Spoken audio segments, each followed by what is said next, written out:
시청자 여러분 안녕하십니까? YTN 뉴스 앤 이슈 시작합니다. 황선홍 축구대표팀 임시감독이 월드컵 아시아 2차 예선 태국전에 나설 명단을 조금 전 발표했습니다. 대표팀 주장 손흥민과 물리적 충돌을 빚은 이강인을 선발했는데요. 스포츠부 연결해서 자세히 알아보겠습니다. 양시찬 기자. 네, 스포츠부입니다. 발표 전부터 관심이 컸는데 결국 이강인 선수를 선발했군요.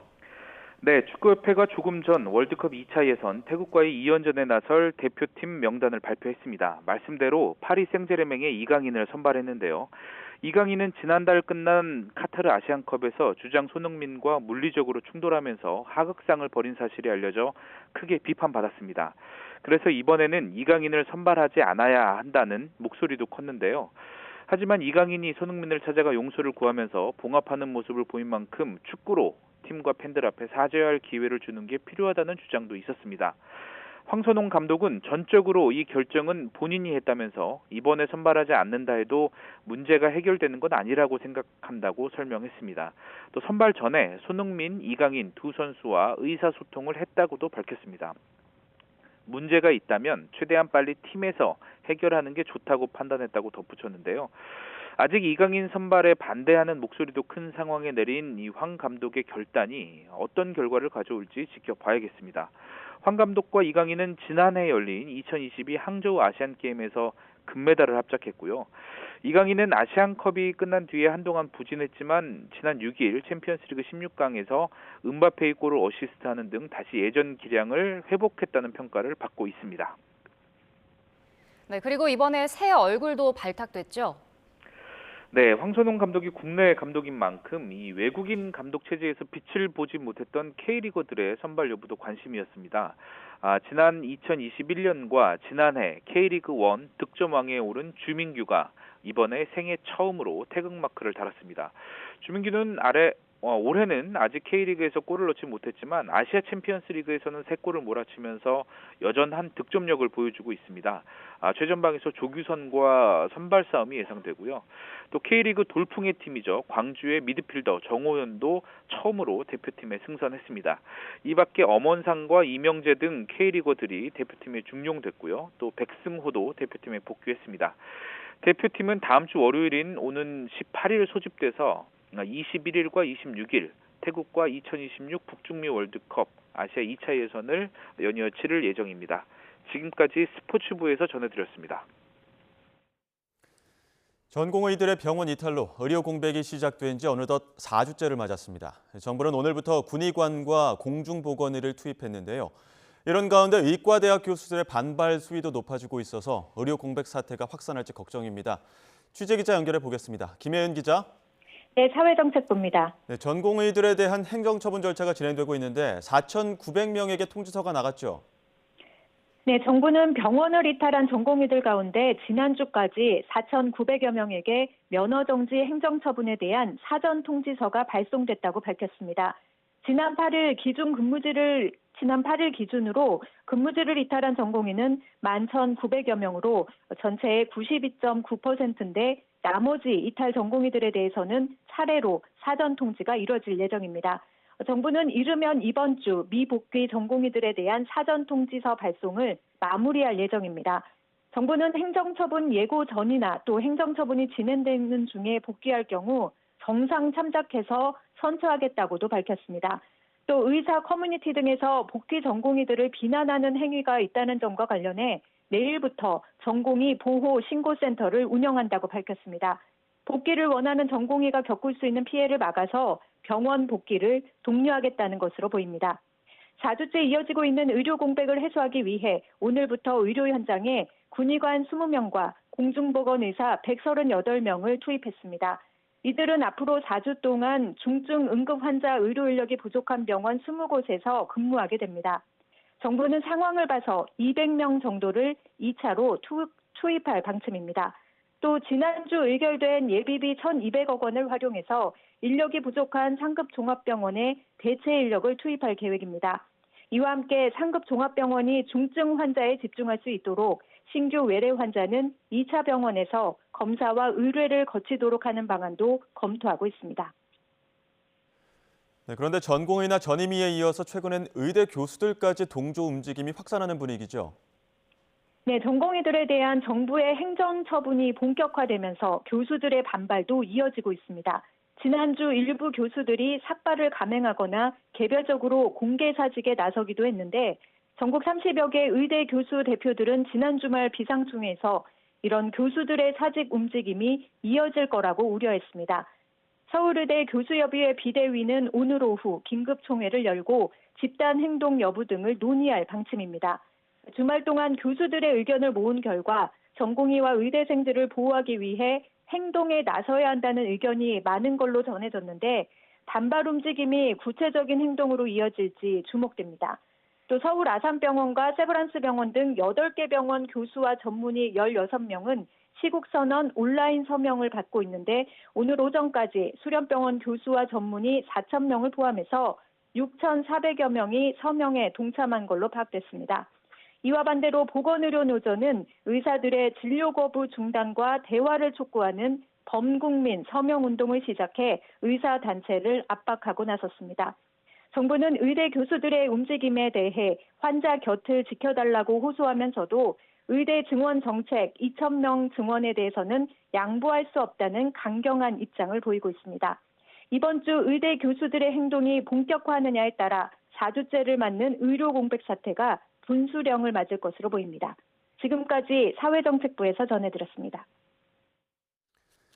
정부가 집단행동에 나선 전공의들을 겨냥해 불이익 처분 절차를 추진하는 가운데 전북대병원 소속 교수들 상당수가 이에 반발해 사직서 제출을 고려하는 것으로 파악됐습니다. 전북대 의대와 전북대병원 교수들은 지난 주말 자체 긴급 설문조사한 결과 응답자 188명 중 155명인 82.4%가 사태 해결을 위한 즉각적인 정부 조치가 없다면 사직서를 제출하겠다고 응답했다고 밝혔습니다. 교수들은 조만간 전체 총회를 열어 자세한 행동 방식과 일정을 의논할 예정입니다.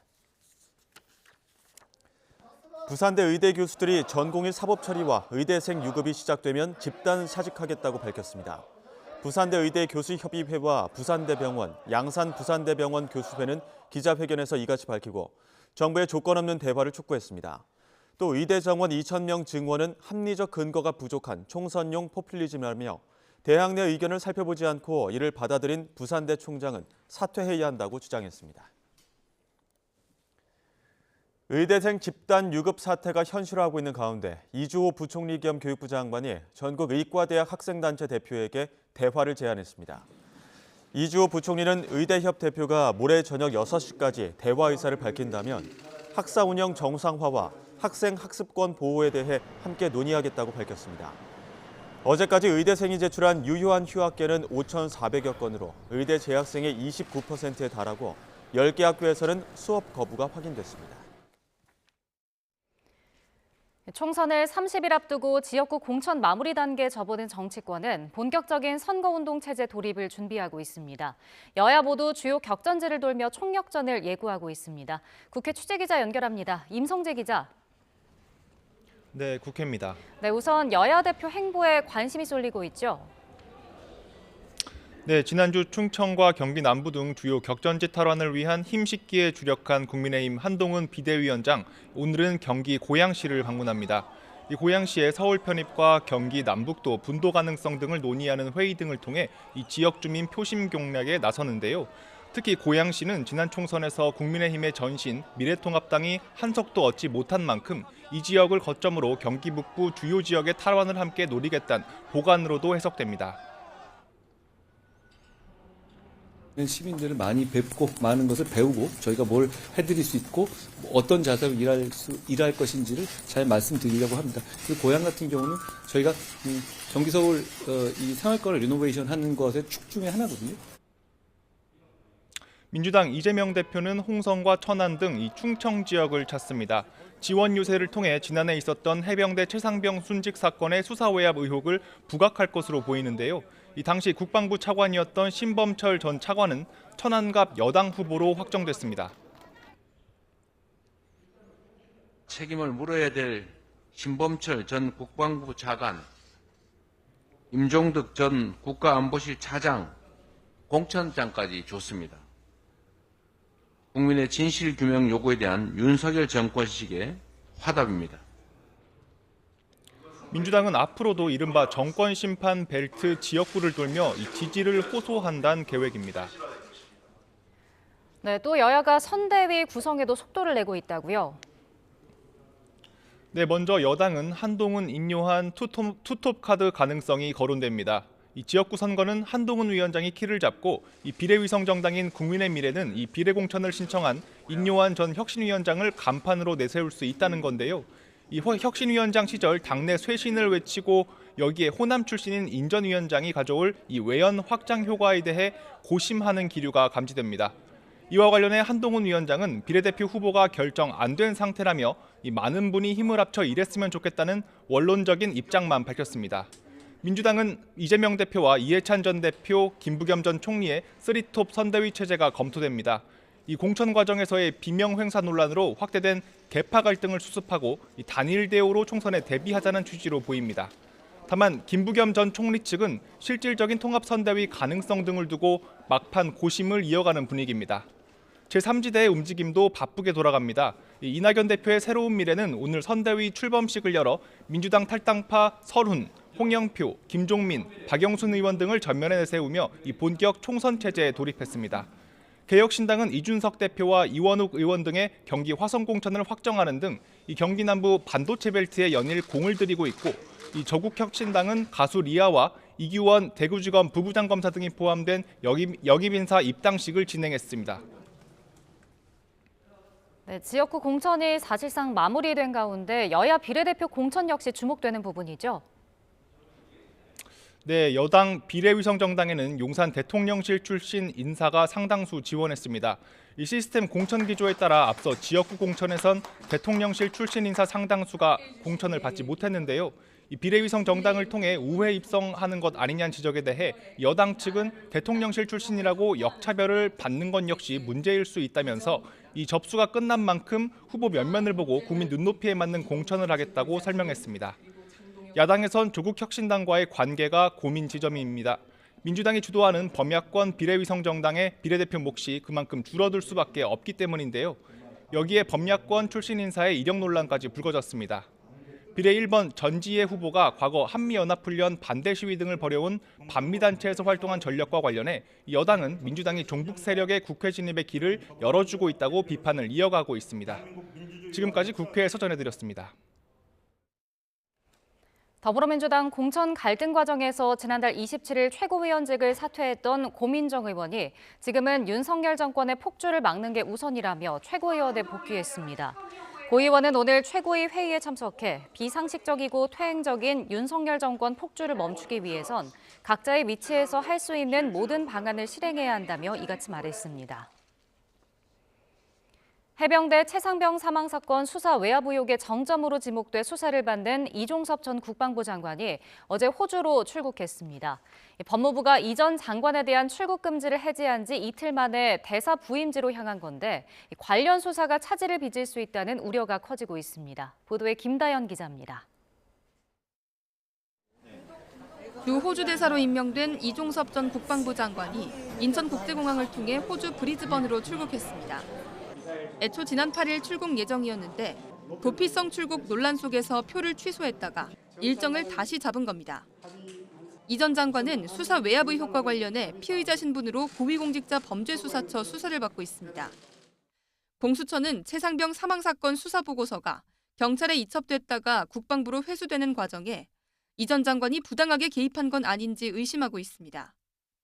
앞서 지난 1월 김계환 해병대 사령관 등에 대한 압수수색 전 이 전 장관을 포함한 6명을 출국 금지했는데 이 전 장관이 출국 금지 상태에서 주 호주 대사로 임명됐다는 사실이 밝혀져 논란이 일었습니다. 출국 금지 해제 과정도 석연치 않습니다. 공수처는 언론 보도로 출국 금지 사실이 알려지고 바로 다음 날인 지난 7일 이 전 장관을 불러 약식 조사했습니다. 이어 8일에는 법무부가 이 전 장관의 이의 신청을 받아들여 출국 금지 조치를 해제했습니다. 이 전 장관이 이미 공수처 조사를 받았다는 점을 근거로 들었는데 결국 출국 금지 해제를 위한 명분 쌓기용 조사였다는 비판이 이어졌습니다. 이런 와중에 이 전 장관이 별다른 해명 없이 출국을 강행하면서 해병대 수사 외압 의혹의 실체 규명이 사실상 어려워지는 게 아니냐는 우려가 나옵니다. YTN 김다현입니다. 국민의힘이 해병대 최상병 순직 사건 수사에 대한 외압 의혹으로 수사를 받은 이종섭 주 호주 대사 내정자의 출국에 대해 공직자로서 공무 수행을 위한 것이라고 밝혔습니다. 박정하 수석 대변인은 논평에서 우호국의 대사직을 무기한 공석으로 둘 수 없어 내린 결정이라며 이같이 말했습니다. 또 국익을 위한 외교는 민주당의 지지율 반등을 위한 불쏘시개가 아니라며 국익을 위한 외교에 또다시 정략적 이익을 앞세운 정쟁은 안 된다고 지적했습니다. 더불어민주당 홍익표 원내대표는 이종섭 전 국방부 장관의 주 호주 대사 임명과 출국에 관여한 외교부, 법무부 관계자 전원을 고발하고 장관에 대한 탄핵도 함께 추진하겠다고 밝혔습니다. 홍 원내대표는 오늘 최고위 회의에서 윤석열 정부 행태에 국민의 준엄한 심판이 따를 것이고 민주당 역시 그냥 넘어가지 않겠다며 이같이 말했습니다. 이어 해병대 최상병 특검법 역시 신속 처리 안건으로 지정돼 다음 달 4일 본회의에 자동으로 올라가게 되는 만큼 총선 이후 첫 본회의에서 반드시 처리하겠다고 덧붙였습니다. 더불어민주당 전당대회 돈봉투 의혹에 연루된 전현직 의원 재판이 다음 달부터 시작됩니다. 서울중앙지방법원은 다음 달 2일 오후 5시에 정당법 위반 혐의로 기소된 민주당 허종식 의원과 임종성 전 의원, 무소속 이성만 의원의 첫 공판기일을 엽니다. 이 의원은 2021년 3월 송영길 전 대표를 당선시킬 목적으로 이정근 전 민주당 사무부총장과 강래구 전 한국감사협회장, 송 전 대표 등에게 두 차례에 걸쳐 1,100만 원을 제공한 혐의를 받습니다.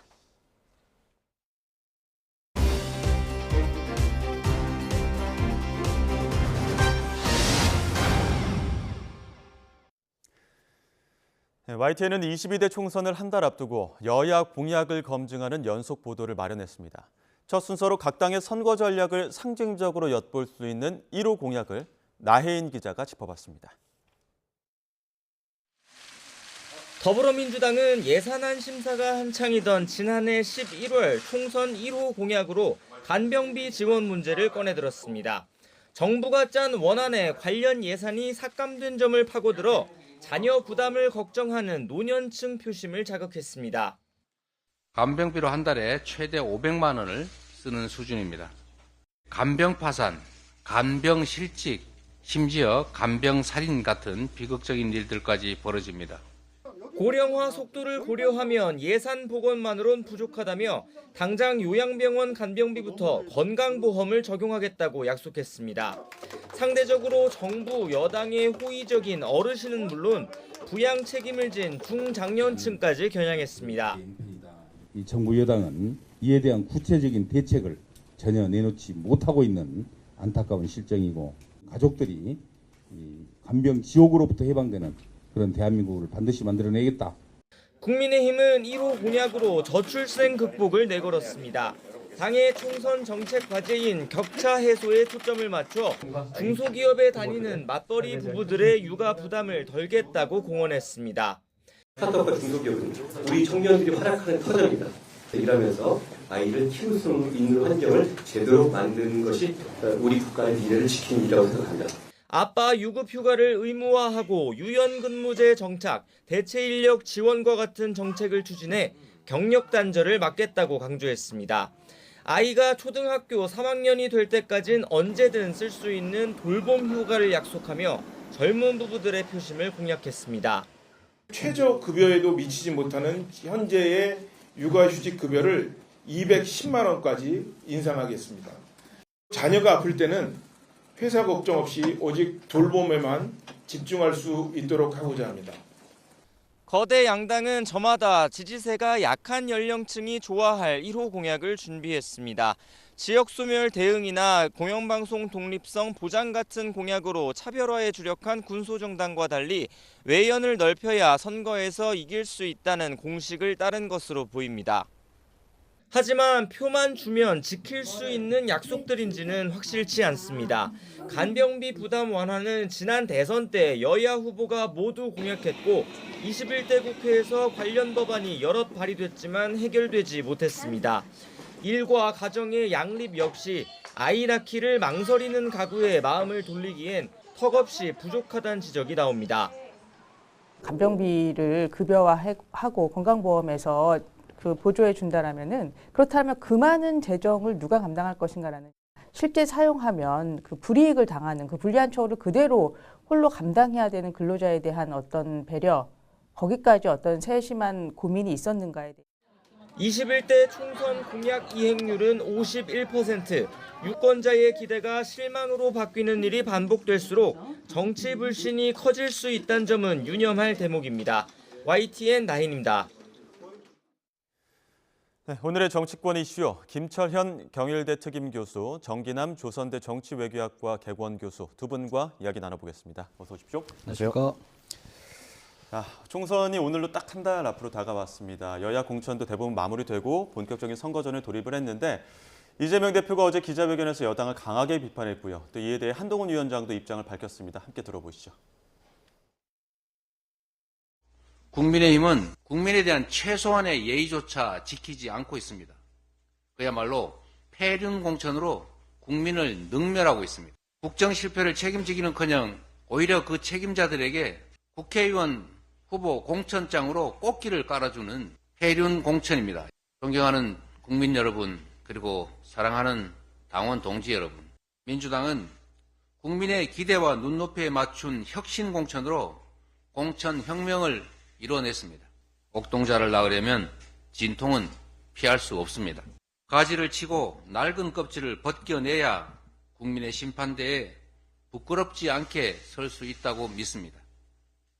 폐륜이 뭐죠? 폐륜, 형수, 욕설, 배우 관련 의혹, 검사 사칭, 대장동 비리, 음주운전, 정신병원 의혹. 제가 너무 많아서 말을 못하겠어요. 이 대단한 건 이걸 다 이재명 대표 한 명이 했다는 겁니다. 비례 1번이라는 것의 상징성이라는 건 분명히 있죠. 어차피 똑같은 한석이라 하더라도 그 사람은 반드시 국회에 보내겠다는 의지이기도 하고요. 저는 민주당에 그리고 이재명 대표에게 그걸 묻고 싶습니다. 그 생각에 동의하는지, 그런 반미 정책에 동의하는지, 한미연합 훈련을 반대하는 정책에 동의하는 것인지. 네, 양당의 발언들이 굉장히 좀 강경해지기 시작했습니다. 일단은 국민의힘을 향해서 이재명 대표 폐륜 공천이다 이런 이야기까지 했는데 어떻게 들으셨습니까? 그래서 엄밀히 얘기하면은 그 폐륜 논쟁의 원조는 이재명 대표라고 봐야 되거든요. 뭐 국민들께서도 기억하시다시피 지난 대선 때 보면 뭐 형수에 대한 욕설 논란 그리고 여배우의 폭로들이 이어지면서 그때 처음 이제 선거 전에 폐륜이라는 단어가 나왔기 시작했거든요. 그래서 지금 이제 민주당으로 복당한 그 이현주 전 의원이 오죽하면 그때 이재명 대표를 향해서 이 뻔뻔한 여성 편력 그리고 부모 형제도 없는 폐륜적인 형태를 보면 연산군과 같다. 그래서 그때 연산군이라는 얘기를 처음 꺼낸 분이 이현주 전 의원입니다. 그래서 저는 이재명 대표 어떤 폐륜이라는 주제를 꺼낼 때마다 결국은 자해성 발언이 가까울 수 있다. 이건 자해 발언이다. 이랬도 생각을 하고요. 예. 최근에 보면 이재명 대표가 뭐 이 지난 대선 때 본인을 지지하지 않은 그런 여당 지지자들 향해서 뭐 이직 또는 뭐 정우택 의원에 대해서는 공천이 뭐 단수 공천이 잘못됐다고 해서 또 공개 사과까지 했거든요. 어떤 이런 과정을 보면 결국은 이재명 대표가 어떤 이런 총선이라는 큰 판의 선거에서는 여전히 초보 대표로서의 어떤 한계 그리고 정치가 미숙하다는 부분을 좀 보여주고 있는 것 같고요. 결국은 어떤 야당의 지도자라는 이미지는 하루아침에 만들어지는 게 아니다. 어느 정도 내공과 그리고 경륜이 있어야 된다. 이런 생각을 하고요. 결국은 지금 이렇게 잦은 이재명 대표 어떤 말실수가 앞으로 이번 총선 과정에서도 큰 마우스 리스크가 될 수도 있다. 이렇게 좀 전망합니다. 마우스 리스크까지 언급해 주셨는데 어떻게 들으셨습니까? 글쎄요, 뭐 어제 이재명 대표가 강조하고자 했던 것은 지금 현재 국민의힘 공천에서 나타나고 있는 이른바 뭐 탄핵 세력에게 다시 뭐 기회를 준다든지 5.18 북한 개입설을 주장하는 후보가 공천된다든지 또 더 나아가서 이태원 참사라든지 지난해 있었던 해병대원 젊은 해병대원 사망 사건과 관련해서 또 실질적인 책임자 또는 피의자로 의심받고 있는 국방부 차관 신범철 차관이 공천을 받고 또 나아가서 국방부 장관은 해외로 도피시키고 또 뭐 그 당시 국가안보실 2차장이었던 임종득 차장이 공천받는 이런 지금 국민의힘 공천에 대해서 이런 공천을 두고 도대체 국민에 대한 최소한의 예의라도 있는 거냐라는 차원에서 비판적 입장을 취한 거죠. 예. 폐륜 공천 얘기합니다만 뭐 이재명 대표가 오히려 폐륜 공천을 떠올리는 뭐 과거의 어떤 행적이라든가 이런 걸 지적하셨습니다만 저는 이미 우리 국민들이 대부분 알고 있는 사안이고 사실은 또 이걸 폐륜으로 볼 건지 아픈 가족사로 볼 건지 여러 논쟁이 있는 부분이거든요. 그런 부분으로 끌어들이는 것은 과거 일을 다시 끄집어내서 지금의 국민의힘 공천을 가리려고 하는 저는 예. 그런 의도라고 보여집니다. 자, 지금 국민의힘도 그렇고 민주당도 그렇고 어느 정도 공천 작업이 끝나고 나서 어떤 선거를 둔 어떤 신경전이 좀 가열되는 분위기는 있는데 아직 남아있는 민주당의 공천 마지막 뇌관이라고 해야 될까요? 강북을의 박용진, 정봉주 두 사람의 결선 투표 오늘 오후에 나올 텐데 결과 어떻게 좀 예상하십니까? 오늘 오후 발표될 텐데요. 누가 알겠습니까? 많은. 예. 저는 개인적으로 이번 공천 과정에서 드러난 이른바 이재명 지도부의 뜻, 그것이 친명 강성 당원들에게 그대로 전달되고 있고 어떻게 보면 한 몸과 같이 움직이고 있다. 예. 그런 맥락에서 본다면 하위 20%에 포함됨으로 해서 감사한 페널티를 받고 있는 박용진 의원 입장에서는 예. 친명 후보를 자임하는 정봉주 후보를 이기기가 굉장히 어려운 구도이다. 예. 오히려 그동안 지난 4년 동안 의정 활동을 통해서 정말 민주당 내에 가장 활발한 의정 활동을 보여줬던 의원이기도 하고 또 지난 총선에서 민주당 후보 가운데 서울 지역에서 최다 득표를 했던 후보입니다. 예. 그럼에도 불구하고 이번 이 공천, 소위 이른바 그 공천 과정에 드러난 비명 행사라고 하는 큰 흐름 속에서 박용진 후보가 벗어나기는 어려운 환경으로 보여집니다. 그럼에도 과연 어떻게 될까라고 하는 부분에서는 이제 3자 경선에서 감산을 받았음에도 불구하고 결선에 올라왔기 때문이거든요. 지금 또 박용진 의원은 나 지금 30m 뒤에서 뛰고 있다 이렇게 이야기를 하고 있는데 어떻게 보십니까? 일단 박용진 의원에 대한 국민적 기대감이 있는 것도 사실이거든요. 그런데 이 국민의힘도 마찬가지지만 현역 의원이 다자 경선에 나서서 예. 이기는 경우가 없었습니다. 국민의힘 같은 경우에도 보면 현역 의원들이 이번에 다 교체된 경우는 다 다자 경선에 나섰던 경우거든요. 예. 그렇기 때문에 그래서 박용진 의원이 지금 제가 볼 때 조금 어려운 상황으로 좀 보이고요. 단지 만약에 박용진 의원이 그래도 이긴다면 예. 아무래도 이재명 대표에 대한 당내 어떤 비명계의 어떤 구심점 역할을 좀 할 수 있다고 보입니다. 그런데 예. 박용진 의원 같은 경우는 과거에 민노당 출신이거든요. 그러다 보니까 친문계도 아니고 친명계도 아니고 그렇기 때문에 어떤 당내에서 어떤 입지 넓힐 가능성 굉장히 낮아 보인다. 예. 오히려 이번에 만약에 박용진 의원이 만약에 이번에 이긴다면 이번에 결선에서 만약 이긴다면 제가 볼 때는 오히려 친명 행제 비명 행사였는데 오히려 이재명 대표 측에서 볼 때 다 봐라 이렇게 박용진 의원처럼 지역구 관리를 잘하고 의정 활동을 열심히 했으면 이렇게 이길 수도 있다. 이기지 못한 비명계들 결국 자기들이 지역구 관리 제대로 못한 거 아니냐. 오히려 이렇게 프로파간다로 이용당할 가능성이 좀 있어는 보입니다. 예, 자 오늘 까지 이제 투표가 지금도 진행이 되고 있겠죠. 되고 있기 때문에 그 결과를 한번 지켜봐야 될 것 같고요. 이낙연 새로운 미래 공동대표, 광주 지역에서 출마를 하겠다라고 해놓고 정확한 지역구는 밝히지 않았었는데 주말 사이에 광산을 출마를 선언을 했습니다. 여기가 친명계 민영배 의원 지역구이기 때문에 이 두 사람의 매치도 상당히 주목받고 있는데 어떻게 좀 예측하십니까? 일단은 조금 광산을 선택한 이유를 잘 모르겠고요. 그 전에 본인이 원래는 그 신당을 만들 때 불출마를 한다고 했었거든요. 예. 그것을 갑자기 지역구로 출마를 바꾼 이유를 지금 광주 시민들에게 제대로 설명을 못 하고 있다고 보고요. 두 번째는 그 광산을 같은 경우에는 원래 새로운 미래에 참여한 그 박시종이라는 분이 지난 이 총선 때 민영배 의원하고 그때 경선을 해서 예. 엎치락 뒤치락 한 지역이고 그 이후에도 지역 관리를 상당히 해왔었거든요. 그러다 보면 사실은 그 박시종이라는 후보 또는 이번에 국민의힘을 탈당한 권은희 전 의원이 그 예. 지역구 출신이기 때문에 거기 양보하는 게 맞는데 저는 좀 이낙연 의원이 왜 이낙연 전체 거기를 했는지를 사실 좀 이해는 잘 안 됩니다. 왜냐하면 권은희 전 의원 같은 경우에 거기 출마를 시키고 오히려 새로운 미래를 끌어들이면 지금 의원이 부족한 5명을 채울 수가 있기 때문에 이번 선거 과정에서도 선거 보조금을 추가로 얻게 되는 그런 아주 혜택이 많이 있거든요. 그런데도 불구하고 거기를 선택한 건 제가 볼 때 결국 후배들이 닦아놓은 그것이 가장 본인이 선거에 나서서 당선될 가능성이 높다. 이래 좀 판단한 것 같고요. 예. 어제 그 출마 기자회견을 보면 어떤 호남의 어떤 광주에서의 큰 일꾼론, 호남 일꾼론을 좀 내세운 부분이 있거든요. 결국은 본인이 아마 이번에 총선 때 다시 국회에 들어가서 앞으로 큰일을 하겠다는 건데 저는 이낙연 대표 조금 안타까운 게 이제는 호남의 대망론을 내세우고 본인이 호남을 어떤 걸음 역할을 해줘야 되거든요. 그렇기 때문에 다음 총선 때는 어쨌든 광주에서 보면 그 이재명 대표에 대한 어떤 거부 정서가 있습니다. 비토 정서가 분명히 있기 때문에 앞으로는 호남에서 어떤 대권에 출마할 수 있는 그런 호남 대망론을 띄우고 본인이 그 걸음 역할을 해야 된다고 생각하는데 본인이 또 뭔가를 하겠다는 걸로 돼 있었기 때문에 제가 볼 때는 광주 시민들이 과연 그 부분에 대해서 어느 정도 아마 평가를 하고 점수를 줄지 이거는 사실 조금 굉장히 의문점이다 이런 생각이 듭니다. 왜 광산을이어야 했는지 그 부분에 대해서 좀 의문이다 말씀해 주셨는데 어떻게 보십니까? 어찌 보면 저는 가장 상징적인 지역을 선택했다 이렇게 보여집니다. 예? 우선 민주당 현역 의원 가운데 지역구가 8개인데요. 그중에 유일하게 살아남은 후보가 민형배 후보입니다. 예. 나머지 현역 의원들은 다 컷오프되거나 경선에서 탈락했습니다.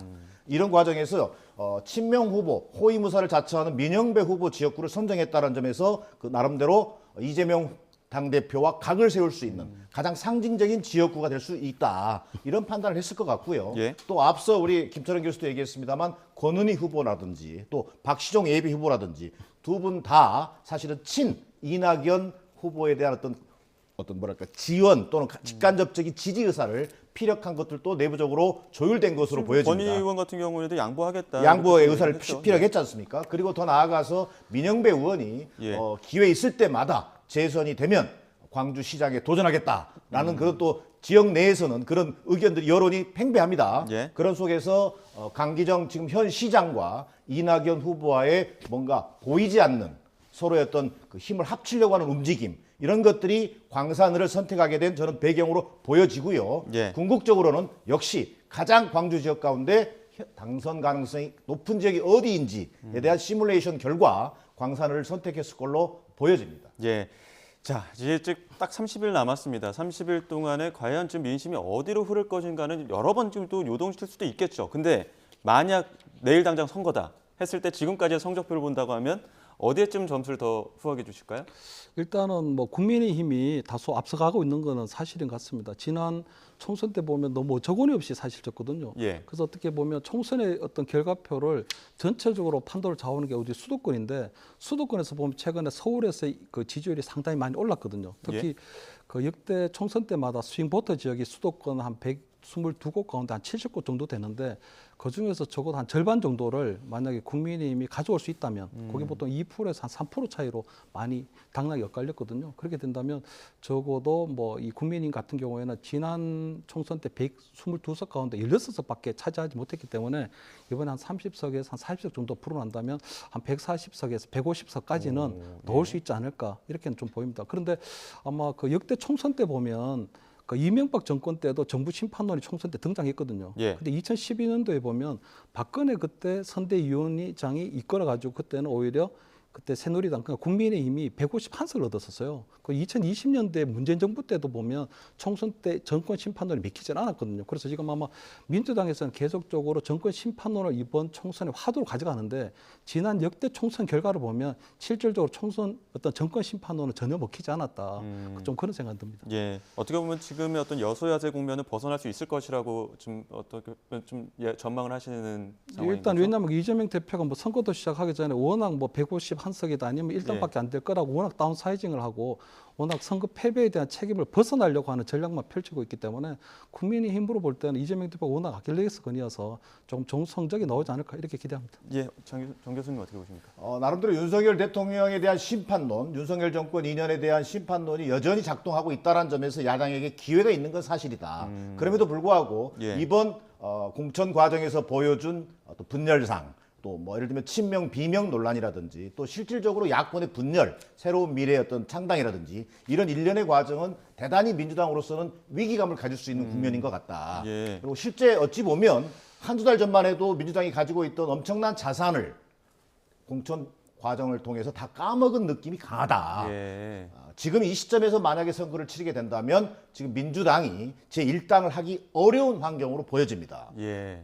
그렇다면 이 남은 기간 동안에 어떻게 민주당이 임하느냐에 따라서 그 결과가 변동성이 있겠습니다만 그것은 궁극적으로 그냥 무조건적인 윤석열 정권 심판론이 아니라 예. 유능한 야당의 이미지와 더불어서 나름대로 위기감을 가지고 이번 총선을 임하느냐 못하느냐 저는 여기에 있다고 보여지는데 현재 민주당의 모습 그 위기감의 강도가 예. 그렇게 높아 보이지 않는다는 점에서 오히려 어찌 보면 일당을 하기가 어려운 여건에 있는 것으로 보여집니다. 예, 그 공천 과정에서 상대적으로 조금 더 이렇게 어떤 잡음이 좀 컸기 때문에 그 부분을 좀 말씀하신 것 같은데요.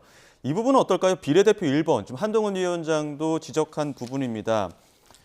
민주당 총선 공약이 반민가 이런 이야기를 했어요. 어떤 인물이길래 이렇게까지 한동훈 위원장의 어떤 공세가 이어지는 겁니까? 이번에 이제 그 비례대표 같은 경우는 이른바 위성정당 인 어떤 그 더불어민주연합을 통해서 비례 후보를 정하게 돼 있습니다. 그러다 보니까 아무래도 야권 최대 연합을 이끌어내기 위해서 진보당이라든지 뭐 새진보연합이라든지 또 시민단체와의 후보들을 나름대로 전체 비례 의석에서 모아놓고 투표 과정을 통해서 배분 순서를 정하는 방식으로 진행됐습니다. 그러다 보니까 그 비례 1번 후보로 민주연합의 후보로 전지혜라고 하는 젊은 소위 그 시민단체 활동가가 임명됐습니다. 임명된 게 아니라 선출이 된 거죠. 그렇죠. 그럼 사실상 민주당 비례연합의 1번 후보가 될 텐데 지금 뭐 여당에서 얘기하는 뭐 반미 활동가 또는 한미 연합훈련을 반대한 이런 그 경력을 가지고 나름대로 또 색깔론을 제기하는 측면이 있어 보입니다. 그러나 이 전지혜 씨 같은 경우는 금융정의연대 사무국장 출신이고요. 또 나아가서 2023년도 차세대 어떤 리더로 언론에서 선정된 환경, 종교, 또 시민, NGO단체의 그런 NGO단체 차세대 100인 중에 한 명으로 선정될 만큼 나름대로 자기 분야에서 경제 권력 감시라든지 또 이런 그 시민단체 운동이라든지 이런 것들 통해서 MZ세대의 상징으로 부각되어 있는 인물입니다. 그러나 본인이 가졌던 정치적 견해 이것은 아마 국회의원이 된다든지 되는 과정을 통해서 본인의 개인적 소신을 그대로 당을 통해서 투영하기는 어려울 걸로 저는 예상하고 있습니다. 그러니까 한동훈 위원장이 말하는 건 그겁니다. 비례대표 1번이라는 그 상징성이 있는데 굳이 1번에 이 전지혜 운영위원이 들어가는 게 맞느냐 이런 이야기를 또 지적하는 것 같거든요. 그래서 지금 민주당 이번에 그 비례 연합을 하면서요. 지금 진보당에 그 일단 비례대표 3석을 양보하고 그다음에 지역구에서도 1석을 그냥 양보를 해버렸거든요. 그러다 보니까 문제가 뭐냐면 이 진보당이 과거 2014년도에 위원정당으로 해서 해산이 됐었습니다. 그때 통합진보당이라고. 근데 해산이 되고 그때 당시에 어떤 이석기 전 의원이라든가 이런 사람들은 어떤 국가 내란죄로 실형을 받았거든요. 그 후신이라고 할 수 있는데 이번에 비례대표 1번 같은 경우에도 시민단체에서 실질적으로 어떤 뭐 심의를 했다고 하지만 그 이번에 비례대표 1번으로 선정된 전지혜 씨 같은 경우에는 문제가 뭐냐면 한미 군사연합훈련을 반대하는 입장이거든요. 그렇게 하면 우리 국민들 입장에서 볼 때는 남북 간에 특히 북한 어떤 핵미사일 도발에다 여러 가지 어떤 끊임없는 무력 도발이 이어지고 있는 상황에 과연 그럼 한미 군사훈련을 반대하는 그 사람이 1번이 돼야 되는 게 맞느냐. 두 번째는 그 사람을 선정한 사람이 보면 그 1번 여성분이 속해 있는 단체 이사장이고 이분이 이번에 시민단체 이 후보를 추천하는데 심사위원으로 들어갔고 그리고 1번이 보면 심사위원들에서 만점을 받았다는 거거든요. 세상에 이렇게 100점 만점을 받는 이런 후보가 있을 수 있느냐. 결국은 굉장히 어떤 민주당의 어떤 이재명 대표가 들어오고 난 이후에 어떤 이유인지는 모르지만 굉장히 진보당하고 특히 어떤 굉장히 좌경화되고 어떤 이념적 색깔이 좌쪽으로 크게 좌클릭되는 그런 현상이 벌어지고 있다. 그래서 아마 제가 볼 때 이번에 지역구 공천 파동에서도 굉장히 민주당의 지지율이 떨어졌지만 앞으로 이 진보당 그리고 또 진보당과 긴밀한 관계에 있는 이 시민단체 후보들이 아마 비례의원이 되고 앞으로 국회에 들어오는 부분에 있어서 어떤 국민들이 지금 당장 사실 잘 모르지만 앞으로 굉장히 크게 문제가 되고 민주당의 지지율을 갉아먹을 수 있는 요인이 될 거다 이렇게 보입니다. 국민의힘 위성정당은 어떻습니까? 국민의힘 미래 지금 비례대표 명단 보면 김행 전 여가부 장관이나 김장겸 전 MBC 사장 등 포함됐거든요. 눈에 띄는 인사 있습니까? 일단은 한 500여 명이 신청했는데 그중에 지금 현재 공개된 부분은 한 400분이고요. 한 100여 분 정도가 비공개로 돼 있는데 공개된 부분에 있는 분들은 뭐 용산 출신들도 있고 뭐 윤석열 정부에서 장관하신 분들도 있고 과거 정권에서 활동하시던 분들도 있는데 제가 볼 때 그렇게 깜짝 놀랄 만한 카드는 없다고 보이고요.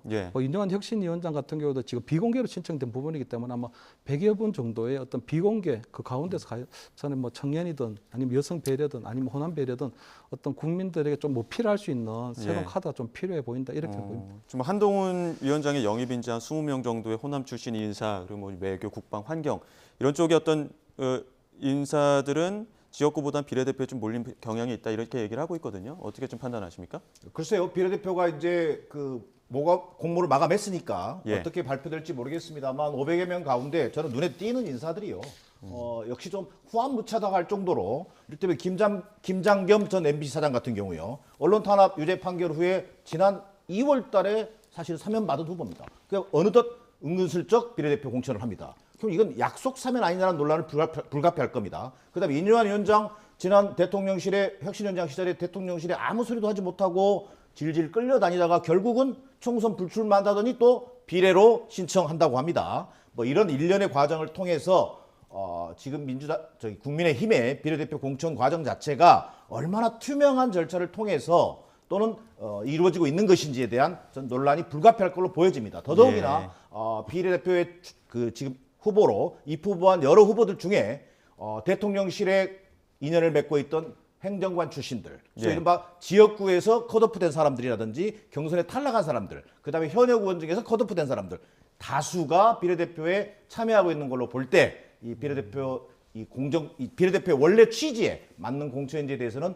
논란이 불가피할 것으로 보여집니다. 예, 자 이제 30일 남은 상황에서 이제 본격적으로 양당 모두 선대위 또 띄우게 될 텐데 선대위 이야기도 해보겠습니다. 국민의힘은 지금 한동훈 위원장의 인요한 전 위원장 이렇게 투톱을 띄워서 인요한 위원장을 앞세워서는 호남 바람몰이하고 한동훈 위원장 어떤 쌍끌을 하겠다 뭐 이런 전략이라고 지금 얘기는 들리고 있거든요. 어떻게 바라보십니까? 일단 저는 뭐 어떻게 보면 한동훈 위원장이 원톱 시스템이거든요. 근데 저는 이게 조금 한동훈 위원장이 너무 선거를 좀 쉽게 생각하는 게 아닌가. 왜냐하면 한동훈 위원장 본인이 선거를 치러본 경험이 없고요. 총선이라는 큰 판의 선거를 치러본 경험이 없거든요. 그래서 예를 들면 선거의 여왕이라고 불렸던 박근혜 전 대통령도 2012년도 그때 이제 이명박 정부 때인데 이명박 정부에 대한 어떤 국정수행 평가 굉장히 부정적이었거든요. 그때 아마 20% 정도까지 떨어졌을 겁니다. 그 상황에서도 선거 여왕인 박근혜 전 대통령도 공동선대위라는 걸 꾸렸거든요. 그건 뭐냐? 굉장히 여러 사람의 의견이 조율된 의견이 필요하고 어떤 경륜이 필요하다는 거거든요. 그래서 어떻게 보면 이번에 한동훈 위원장이 보면 어떤 공천 관리는 굉장히 잘한 것 같아요. 하지만 지금 이제부터 선거는 이제부터가 시작이거든요. 그렇기 때문에 어떤 선거 과정에 벌어질 수 있는 굉장히 다양한 어떤 이슈 전략도 있고 이슈 파이팅도 있고 선거 전략이 필요한데 본인이 이때까지 그냥 혼자서 전국을 다니던 어떤 그런 어떤 한동훈 바람에만 의지해서 선거를 치른다는 굉장히 위험천만한 발상이라고 보고요. 제가 볼 때 굉장히 폭넓은 경륜을 가진 선거 경험이 많은 분들을 아마 선대위에 같이 참여시켜서 의견도 조율하고 어떤 갈등 관리라든가 이런 부분이 좀 필요하다. 그래서 어떻게 보면 지금 한동훈 위원장이 대구시장이나 홍준표 시장을 찾아가지 않고 있는데 어떻게 보면 홍준표 시장이 보면 정말 다양한 선거를 치렀고 대통령 선거까지 치러본 경험이 있거든요. 그래서 어떻게 보면 그런 분들의 어떤 고견도 좀 듣고 해서 제가 볼 때는 어떤 이기는 공천을 했던 것처럼 이기는 선대위를 구성할 필요가 있다. 그래서 너무 본인이 개인기에 의존한 이런 총선 전략은 조금 굉장히 우려스러운 부분이 있다. 이렇게 말씀드리고 싶습니다. 원톱 체제로는 조금 아쉽다. 여럿이 구성을 해서 같이 끌고 가야 된다 이런 입장이신데 어떻게 바라보십니까? 뭐 나름대로 그 원톱 체제 플러스 또 다른 상징성을 갖는 특히 호남의 상징성을 갖는 분이 국민의힘 선대위 같은 경우에 참여한다면 나름대로 그 약진하는 데 있어서 또 지지율을 개척해 나가는 데는 큰 도움이 될 것으로 보여집니다. 인요한 전 위원장. 네, 그렇습니다.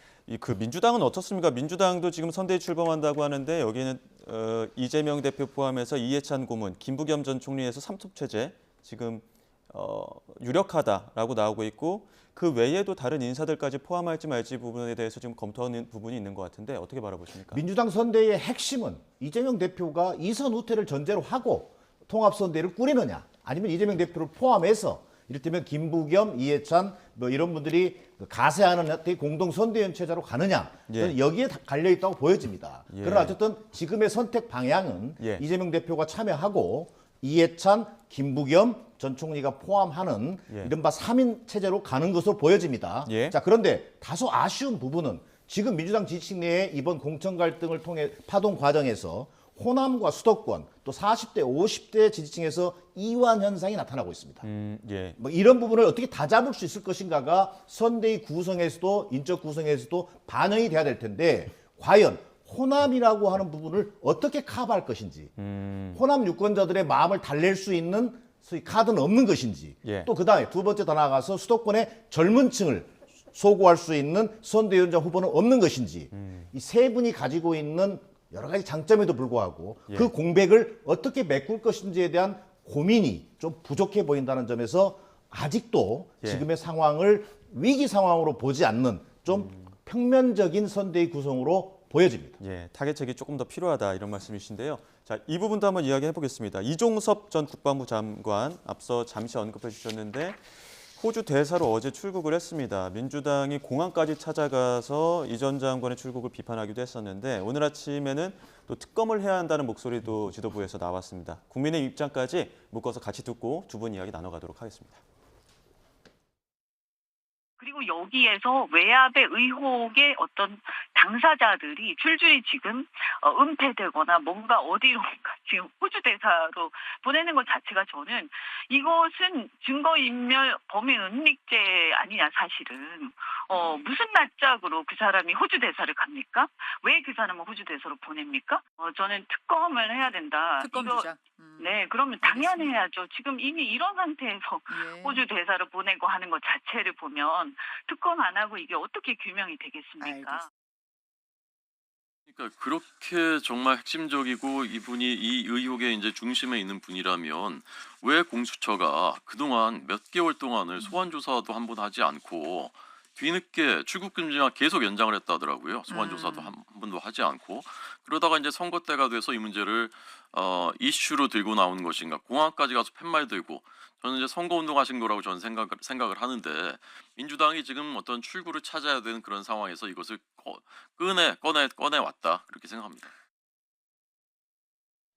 네, 이현주 전 의원 같은 경우에는 이거 범인 은닉 아니냐 이런 이야기까지 했고요. 뭐 지도부에서는 특검 카드 꺼내들고 또 외교부 장관, 법무부 장관 탄핵 카드까지 꺼내들었습니다. 어떻게 평가하십니까? 일단 뭐 수사 중인 사안은 맞고요. 또 뭐 이종섭 전 장관이 조금 잠재적인 어떤 피의자에는 속해 있거든요. 근데 제가 볼 때는 이것이 과연 출국할 수 있는 사안이냐 아니냐는 부분이 다른데 제가 볼 때는 구체적인 어떤 범죄 혐의가 입증됐다거나 물증이 나온 부분이 아니거든요. 그렇기 때문에 저는 뭐 충분히 해외에 나가서 공적 업무를 수행하는 건 별로 문제가 없다고 보고요. 왜냐하면 뭐 해외 공관장으로 나가는 부분이 특히 한국과 호주 간의 어떤 방산 협력 부분이라는 부분이 있기 때문에 분명히 지금 이 전 장관이 좀 스임새가 있는 건 사실이거든요. 근데 문제는 이제 민주당에서 얘기하는 것처럼 도주에 대한 부분을 얘기하는데 제가 볼 때 글쎄요 해외 공관장으로 이렇게 가는 분을 보고 제가 볼 때 뭐 도주의 우려가 있다 이렇게는 보이질 않는 부분이 있고요. 두 번째는 해외에 나가서 오히려 대사직을 수행하고 있으면 국내에 있으면서 어떤 증거인멸에 대한 부분은 완전히 해소된다고 봐야 되거든요. 그래서 어떻게 보면 지금 민주당에서 얘기하는 것처럼 도주의 우려나 증거인멸의 우려는 전혀 없고 만약에 공수처에서 앞으로 향후 계속적으로 수사를 하는 과정에 어떤 이종섭 전 장관에 관련된 어떤 구체적인 혐의라든가 물증이 나오게 되면 당연히 뭐 대사직을 계속 수행할 수 없을 테니까 소환을 하는 게 맞고 거기에 맞게 어떤 조치를 해나가면 된다고 보이거든요. 그래서 지금 저는 보니까 지금 민주당에서 계속 그동안 보면은 공천 때도 그렇고 계속적으로 어떤 이 국민의힘에 대한 어떤 공세가 잘 안 먹혔는데 이번에 결국은 어떤 정권 심판론이라는 걸 끌어나가는 데 있어서 하나 이거를 연결고리 조금 약한 고리로 보고 앞으로 공세를 이어나갈 가능성이 좀 있다. 특히 아무래도 채모 상병이 아무래도 뭐 실종된 어떤 이 실종자를 찾는 과정에서 됐고 안타까운 사고가 있었고 또 그런 부분들에 대한 수사가 조금 제대로 안 되고 있다는 이런 부분이 있어서 제가 볼 때 민주당에서 볼 땐 결국은 30만 특히 부재자 투표 우리 그 전방에 나가 있는 우리 군인들이 이 사건에 대한 어떤 결과가 어떤 식으로 이루어질 건가에 대해서 굉장히 관심이 높아 보이거든요. 그렇기 때문에 아마 그런 부재자 투표까지도 어느 정도 선거 전략 차원에서 끼워서 하는 게 아닌가. 그래서 아마 제가 볼 때 국민의힘에서도 아주 이 부분에 좀 단호하고 분명한 좀 메시지를 내야 될 필요가 있다 이래 보입니다. 예, 국민의힘에서는 비판하는 대목이 이제 총선 앞두고 이제 출구 전략으로 쓰고 있는 카드 아니냐 이런 얘기 하고 있거든요. 이런 지적에 대해서는 어떻게 바라보십니까? 선거 전략과는 거의 관련이 없어 보이고요. 오히려 그 앞서 얘기했던 것처럼 폐륜 공천과도 연결돼 있다고 생각합니다. 무슨 얘기냐면 해병대원 젊은 해병대원 사망 사건과 관련돼서는 어떻게 보면 인륜의 문제입니다. 이종섭 전 국방부 장관은 대통령실 수사 외압 의혹의 핵심 연결고리이자 피의자 신분입니다. 이런 사람을 대사로 임명해서 출국시킨다? 당연히 의혹을 스스로 키우고 있는 모습입니다. 자, 젊은 해병대원 사망 사건의 진상을 규명하면 될 일입니다. 그런데 이것을 감추면 감출수록 권력형 사건으로 비화될 수밖에 없습니다. 그런 의미에서 본다면 오히려 총선 이후 특검 추진은 불가피한 상황으로 이 정부 여당이 끌고 가고 있다고 보여집니다. 예, 알겠습니다. 여기까지 듣도록 하겠습니다. 지금까지 김철현 김일대 특임교수, 정기남 조선대 정치외교학과 개공원 교수 두 분과 이야기 나눴습니다. 고맙습니다. 감사합니다.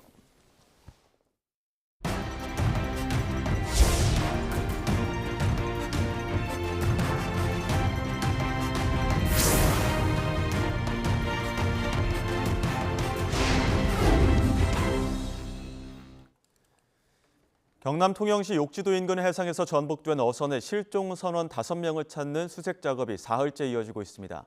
밤새 사고 지점을 중심으로 한 야간 수색에 이어 현재 해경 함정 등 선박 20여 척과 항공기 4대 등이 투입돼 수색이 진행되고 있습니다. 안전해역으로 옮겨진 선박은 크레인으로 인양돼 물 빼는 작업이 이루어졌고 선내 정밀 수색이 이루어질 예정입니다. 앞서 그제 새벽 6시 40분쯤 경남 통영시 욕지도 인근 바다에서 선원 9명이 탄 20톤짜리 어선이 뒤집힌 채 발견됐습니다. 해경은 어선 내부와 해상에서 선원 4명을 발견했지만 모두 숨졌고 나머지 5명은 실종 상태입니다. 밤바다에서 낚싯배가 좌초돼 선장을 비롯한 18명이 해경에 구조됐습니다. 늦은 밤 아파트에서 난 불로 주민 1명이 다치고 30여 명이 대피하기도 했습니다. 밤사이 사건 사고 소식 윤성훈 기자가 전해드립니다. 해경 대원들이 다친 남성을 들것에 태워 선박에서 육지로 옮깁니다. 환자는 머리에 붕대를 감은 상태입니다. 어제 저녁 7시 반쯤 전남 여수시 소거문도 동쪽 바다에서 구톤급 낚싯배가 좌초됐다는 신고가 접수됐습니다. 출동한 해경이 탑승자 18명을 모두 구조했지만 40대 선장 등 2명은 크게 다쳐 병원으로 급히 옮겨졌습니다. 승객 7명도 사박상을 입었습니다. 해경은 항해하던 배가 바위섬에 부딪힌 경위를 조사하고 있습니다. 고층 아파트 한가운데서 시뻘건 불길이 치솟습니다. 어젯밤 11시쯤 경기 구리시에 있는 18층짜리 아파트 9층 집에서 불이 났습니다. 이 불로 60대 여성 1명이 연기를 들이마셔 병원에 옮겨졌고 주민 30여 명이 긴급 대피했습니다. 소방당국은 담당 소방서 인력과 장비를 모두 투입하는 대응 1단계를 발령해 50분 만에 불길을 잡았습니다. 가정집 방 안에서 불이 시작된 것으로 보고 원인을 조사하고 있습니다. 자동차 앞부분이 모두 녹아내렸습니다. 어젯밤 9시 10분쯤 광주광역시 삼각동 상가 주차장에 있던 전기차에 불이 났습니다. 다친 사람은 없었지만 불과 10여 분 만에 차량 한 대가 모두 탔습니다. 소방당국은 전기차 충전 과정에서 불이 난 것으로 보고 있습니다. YTN 윤성훈입니다. 홍콩 H지수 연계 ELS 대규모 손실 사태와 관련해 분쟁 조정 기준안이 공개됐습니다. 금융감독원은 기본 배상 비율은 설명 의무나 부당 권유 금지 등 판매 원칙을 위반했는지에 따라 20에서 40%로 정했습니다. 또 내부 통제 부실 책임을 고려해 은행은 10%포인트, 증권사는 5%포인트 가중하고 온라인 판매 채널을 이용했다면 상대적으로 판매사 책임을 적게 적용해 은행 5%포인트, 증권사 3%포인트로 가중 비중을 낮추기로 했습니다. 유럽 최대 음악축제 유로비전송 콘테스트 참가를 위해 이스라엘이 자존심을 굽혔습니다. 주최 측이 지난해 10월 하마스 공습을 연상시킨다며 정치색 짙은 노래를 거부하겠다고 하자 노래 제목과 가사를 모두 바꿨습니다. 보도에 이종수 기자입니다.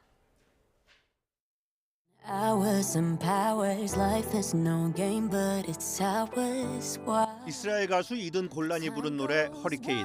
오는 5월 8일부터 열리는 유로비전 송 콘테스트에 출전하는 이스라엘 대표곡입니다. 허리케인은 유로비전 송 콘테스트 참가를 위해 우여곡절을 겪었습니다. 당초 10월에 빌한 제목이었는데 제목과 함께 숨쉴 공기가 남아있지 않다. 그들은 모두 착한 아이들이었다는 가사를 유로비전 주최 측이 문제 삼았습니다. 유로비전 송 콘테스트를 주최하는 유럽 방송연맹은 10월의 비 가사가 지난해 10월 7일 하마스의 이스라엘 공격을 떠올리게 한다는 의견에 따라 비정치적 행사의 취지에 맞는지 심의하고 결국 가사 수정을 요청했습니다. Conveys emotion and feelings, and it's a story about a girl, a woman who is going through different things with herself. 이스라엘은 주최 측이 예술의 자유를 침해한다고 반발했지만 헤르초그 대통령 결정으로 가사를 수정하기로 했습니다. 헤르초그 대통령은 이스라엘을 미워하는 이들이 이스라엘을 배제하려 했을 때 자랑스럽게 고개 들고 목소리를 내야 한다며 가사 수정을 지시했습니다.